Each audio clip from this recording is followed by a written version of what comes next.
Here we have the all-new 2023 GMC Canyon. This one comes in the crew cab, so that's the only available way to get your truck this year. And this is the elevation trim level.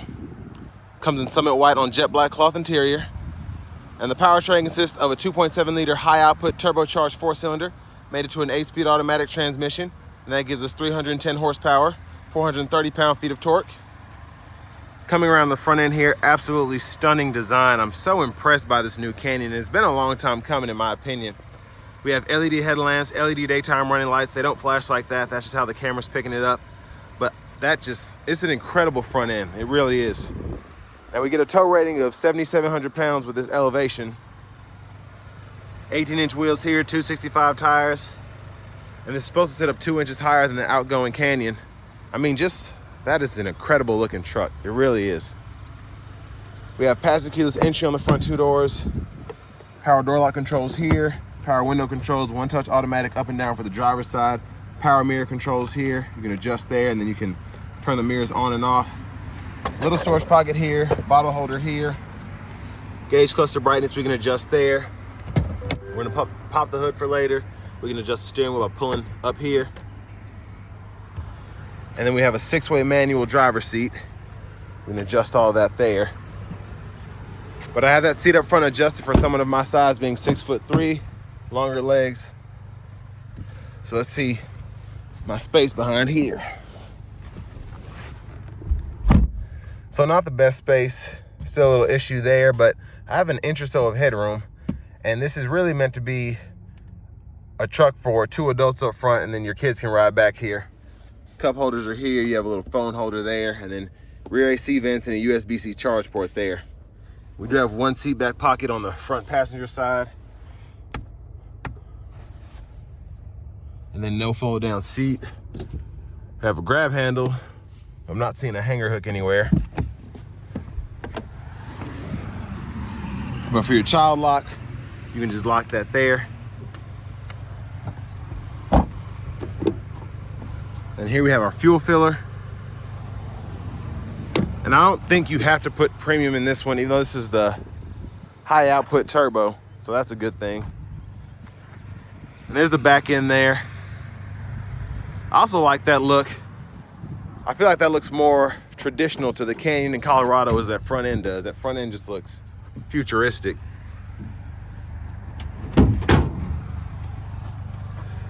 Then the spares underneath there. There's the exhaust. But I'm mostly just excited to see how this thing drives. Looking forward to that. And you have storage underneath here. You can fold up either side by pulling up there, and then you can see that space. You can do the same thing on that side.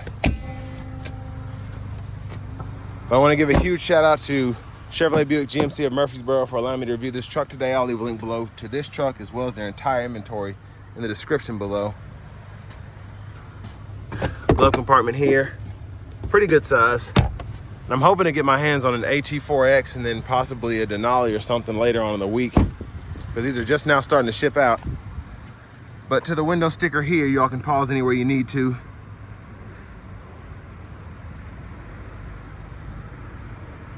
And not a bad sticker price, $41,735. Fuel economy is not impressive, but it is a truck, so not surprising either. But I mean, this is just a stunning, especially from the front. This truck looks so good. But it's mostly covered up there. There's that 2.7 liter high output 4-cylinder.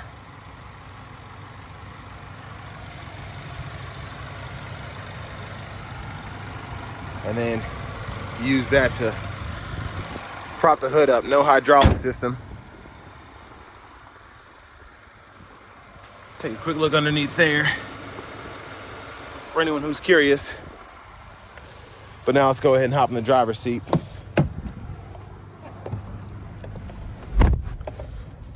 So leather wrap steering wheel feels fantastic. I love the new design as well. We'll come back to that shortly. To the radio here. Now this is an interesting setup, extremely interesting actually. Let me go back to the original homepage. We do get AM, FM, an XM radio along with Bluetooth audio, Google News, USB podcast, because we do have the Google Assistant screen like in the newer GMC Sierras. I think this one's an 11-inch, but we also have wireless Apple CarPlay, wireless Android Auto compatibility. Where are you headed? And then that's how you use the voice recognition there for the nav. And then the actual Google Maps system is here. You have to go through all this, and pretty easy to use. You can find your fuel stations there. It'll show you the pricing, and then you can type in a destination, and as you type it in, it'll start to fill out suggestions. So as I type in the dealership name, it'll start to pull up, and then I can just click that there. So pretty nice. And then I like that I can actually zoom in and out with 2 fingers there. But what's really neat about this system, in my opinion, is how much is actually in this screen. So you can manage your phones there. You can go in here, add. It's pretty easy to do. It walks you through the whole thing. But your headlamp controls are literally in the screen. So I don't know why, but you can look at that as a good thing or a bad thing. Very Tesla-esque in my opinion. And then we can do our light test, and then we can set up a checklist for towing if we ever need that. Pretty impressive towing 7,700 pounds with this kind of truck. Again, it's how you get to your connection, whether it's for the hotspot, Wi-Fi, and then you go back to that same setup for phones. And then your vehicle settings you can get to right here, or you can click this here, and then this is, you can go through there to get to the vehicle settings. But this is something I found interesting. So my rear window lock is there, your auto high beam toggle is there, you can go to doors and windows and you can lock them out. Lights, you can go through that way. That's how you actually turn the cargo light on. You have to go through the screen, which is interesting, just very interesting. And traction control is also in there. So it's weird to see this in the Canyon, because I feel like the Canyon was so dated compared to the Ranger, Tacoma, that segment, and then they just come hard with this freaking all new system. It's crazy. And even the design as well. I can see tire pressure there, how much brake pad life is left, fluids, just everything. So just super impressed, and I love this as well. I could turn that around. Look at the battery voltage. Yeah, it's just, they did a great job with this. They really did. And then you can pull this up here, steering angle, the transfer case, and then you actually have that on the gauge cluster, which I'll get back to momentarily. But a pretty awesome system once you get used to it. The volume knob is here. You can mute there. And then all of your AC controls are here. You can turn the system on and off, AC, fan direction, and then fan speed, temperature. And then your vents are actually down here. And then you can one touch roll all of your windows down. Your auto stop toggles here. Hazards are there. Lane keep assist with lane departure. And you even have an aux input as well. So if you want to run a light bar or something, you can do that. USB-C, USB-A input. I like how they put the little camo here, even though it's not a charging pad. It's nice to have that there. You can charge your phone and then lay the phone there. Now, for your 4-wheel drive, you have 4-wheel high, and then you have your 2-wheel, and then you have your auto mode, and then you actually click this button to go to through the modes, if that makes sense. And then you have an electronic parking brake. Pull up to engage, hit the brake, press down to disengage. And if you're a shifter, hit the lever, reverse, neutral, drive, low gear, and you can manually shift through all 8 speeds there. Then cup holders, again, and another little pocket in the middle. Center console cubby space, removable tray. I like the storage in there actually. And there's a 12-volt down in there. It's just really dark in there. There's a view of the back seat from up here. And then back to this knob. So you actually go through your drive modes, which this is pretty neat as well. It kind of reminds me of the Hummer EV. You have tow haul, off-road, normal, terrain. So that's pretty neat. I love the graphics there. But This was interesting. This is your blinker, and this is how you do your wiper fluid there, and then to actually get your windshield wipers to work, it's just a scroll bar here. So that's how you set your intermittent, then you have a low and a high. It's a weird setup in my opinion. And then high beams, tap that on and off, and then you can flash there.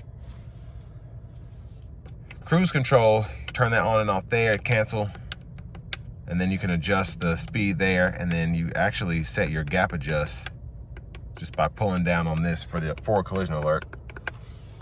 And then something else that was interesting was this over here. So you can actually use this as a mute. It's a Bluetooth button, but you pull down and you can mute your audio when it's up. And then you have voice recognition controls. You can toggle your media here. And what you do is you hit this button and you use this scroll bar here to go through your different options on the screen. And if you hit it again, once you're in something, you can hit check, and then you can go through the favorites. So once you get used to it, it actually makes a lot of sense, but it's just not what we're used to, so it can be confusing at first. But this button here gives you your gauge cluster options. So you have like 4 views, there's that, and then you can pull up your trips and whatnot there. And then behind the steering wheel on the left side, you can go through your track list or radio station favorites. And then behind the steering wheel on the right side, you can toggle your volume. And those are all new knobs as well, not what I'm used to in a GM vehicle. But push button starts here. Finally, here's our key fob. But next, for the fun part, let's go ahead and take this 2023 GMC Canyon Elevation out on the road for a quick test drive. So starting the test drive here in the Canyon Elevation, this 2.7 liter really puts out. It's uncanny almost that you get 430 pound-feet of torque from a 4-cylinder. But this just drives, it just drives really good. The 8-speed is fantastic. But I'm gonna give it a little throttle here.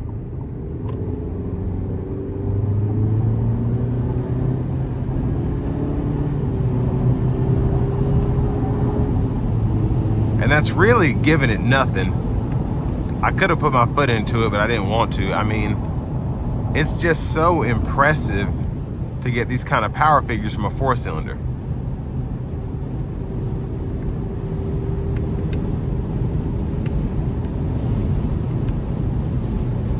But all in all, ride quality is great.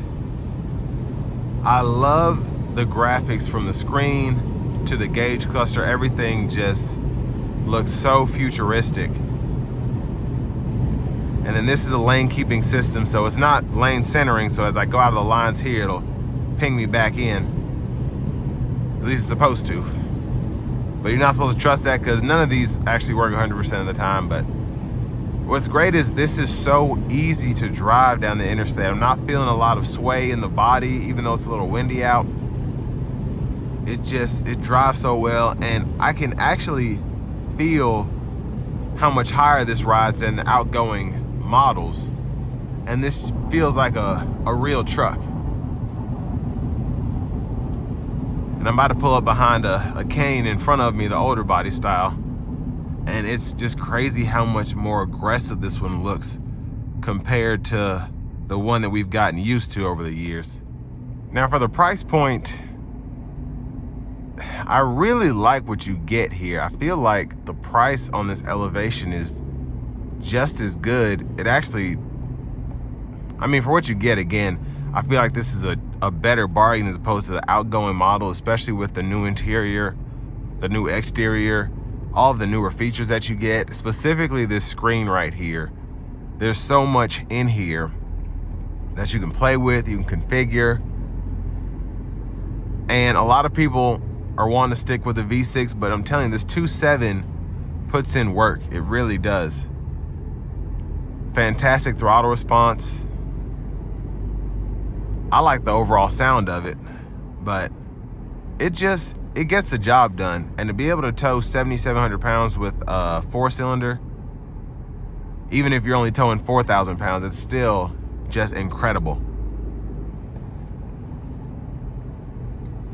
But compared to the Ranger, compared to the Tacoma, even the Honda Ridgeline, if you want to throw that in there, this is the most fun I've had driving a mid-sized truck in a long time. And this is just, it's so powerful. Even in this Saturday morning traffic where everybody's doing 10 under the speed limit, it's so much fun to drive. And I know I'm getting head turns because this is the only one that I've actually seen out and about. And it has a presence to it. It really does. And one thing I haven't touched on is it's rather quiet here in the cabin. And I'm used to driving Canyons that have the extended cab because those are the ones that don't sell immediately. And they're just so much louder. The outgoing model is this just has a really refined feel inside. It's an impressive truck. And overall for me, I can't wait to drive the Denali and the HE4 just to compare, because this is already a 9.5 for me. Even though you have the manual cloth seats, still pretty comfortable. I like the ride height. Even though the hood is a bit intrusive, it doesn't slope down, but it's still easy to see out of the truck. And visibility overall is pretty good because you don't have blind spot monitors here. So I'm disappointed in that it's not standard, but still, I'm sure you get that on the higher trim levels. And then this is just a great truck. That's all I can say. But this will bring me to an end of my review of the 2023 GMC Canyon in the Elevation trim level.